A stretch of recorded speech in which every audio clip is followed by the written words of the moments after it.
you and I we are fighting for our freedoms, Yes. and we're we're fighting for our freedom from the Marxist academic left. And so my background kind of begins with this whole battle. Is that in 1965 I graduated from high school from Hilo, Hawaii. Not a very smart kid, but I got nominations to Naval Academy, U.S. Merchant Marine Academy, and I took the U.S. Merchant Marine Academy and in Kings Point, New York. And in 1965, my economics teacher had me read Karl Marx. He had me read the Communist Manifesto, quotes from Stalin, Lenin, and Mao and Hitler. And so I was 18 years old. I'm going, holy mackerel. Most of my family are Marxists, but they don't know it. So here we are, Mr. Barnes. We're fighting for the second Civil War. This time we're fighting for our freedom from being enslaved by Marxist academic left. And that's why I wrote Rich Dad, Poor Dad started in 1997, because the way you fight communism is with capitalism, financial education. So Rich Dad, Poor Dad is a very basic primer on financial education. And as you know, every time I ask audiences, what does school teach you about money? They go, nothing. And we were in an emergency. You know, the BRICS nations, you know, Brazil, Russia, India, China, South Africa, they're kicking our asses. And the war in the Ukraine is not really the Ukraine, it's Russia and China and Saudi Arabia, because in 1974, we were a petrodollar country. But then as soon as we left Afghanistan, thanks to Biden, Saudi Arabia joined forces with China.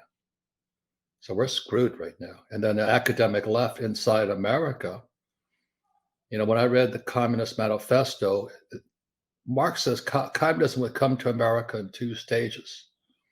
So stage one happened in 1930 when the Berlin School sent teachers to Columbia University Teachers College. And as you may remember, that's when the rioting in Columbia started and all this. And the rioting spread all across America to Kent State, where we killed 4 kids. So I go to Vietnam as a Marine helicopter pilot, went down 3 times. And what did I get when I came back? I got spit on, hit with eggs by those UC Berkeley kids. So back in 1972, I saw Marxist Communist manifestos coming in place. Communist Manifesto, 1848. Everybody should read that book, because you'll see that our colleges and universities are Marxist. Do you know what happened in 1930 when the Frankfurt School sent teachers to to Columbia University, who my friend Dennis Prager calls a communist place anyway?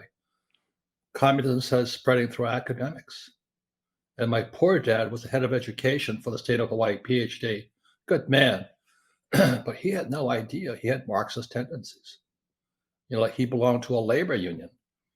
So in 1969, when I graduated from Kings Point, I was being paid about $45,000, $47,000 a year, which is pretty good in 1969 for a 22-year-old kid. But my classmates were making $120,000 a year. So in 1969, for a 22-year-old kid to make $120,000 a year was good money back then. Not much today, but good money back then. And the difference in pay scale was I refused to join the labor union. I just refused. And I'm not against labor unions, but it's a personal coach.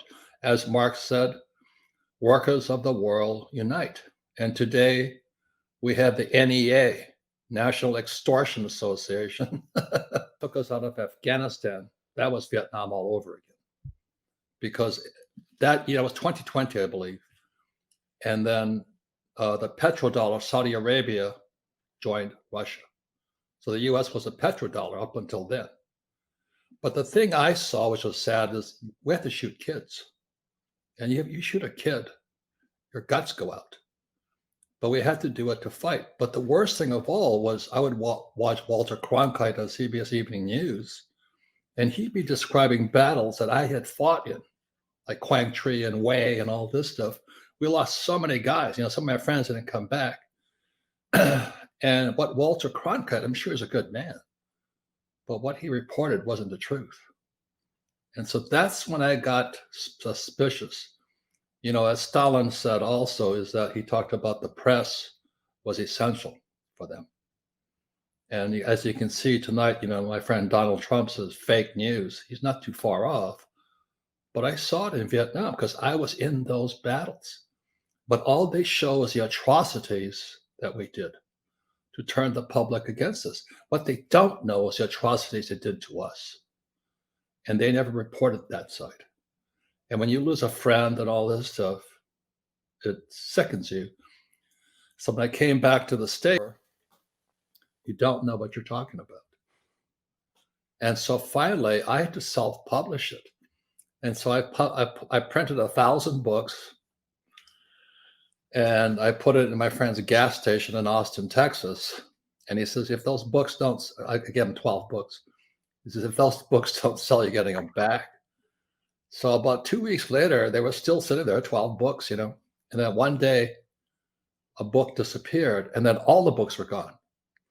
I said, what happened? So I called my friend who owned the gas station or this car wash. He goes, yeah, I'm not going to sell anymore. That was too nerve-wracking for me. He says, I don't like inventory. I said, but I wasn't charging for them. But anyway, the people that picked it up were Amway. And I love Amway because they teach people to be capitalists. Knock on doors, take rejection, build a business and all that. That's pure capitalism that the average person, mom and pop, for a little money, just a little sweat equity, can build it. But when Trump and I got together, it was because he and I were the only guys recommending network marketing, because we're both capitalists. And we wrote 2 books together, Why We Want You to Be Rich, and might have both from Japan. So I'm 4th generation Japanese American. But also what happened in my background is after Pearl Harbor, the Japanese weren't that popular in Hawaii. And what they did, not that I blame them, but they rounded up my family in California and put them in concentration camps. They took all their land, their properties, their businesses. They just took everything from them. But this is what pisses me off about, what is that called? Reparations or something like that they want to do. All it did with my family is their kids were inspired to go fight in World War II. We didn't want to get paid for reparations. We didn't care. I mean, we did care that our family was locked up. So that was when they formed the 442nd Infantry Battalion, all Japanese. And American Japanese, my uncles and aunts, my uncles primarily, wanted to prove we were Americans. And interestingly enough, I had 3 uncles fight in Europe, all the way up from Africa, all the way up north. And then 2 uncles fought against the Japanese in Japan, in the Pacific. But my uncle, on one side, he got a Bronze Star, and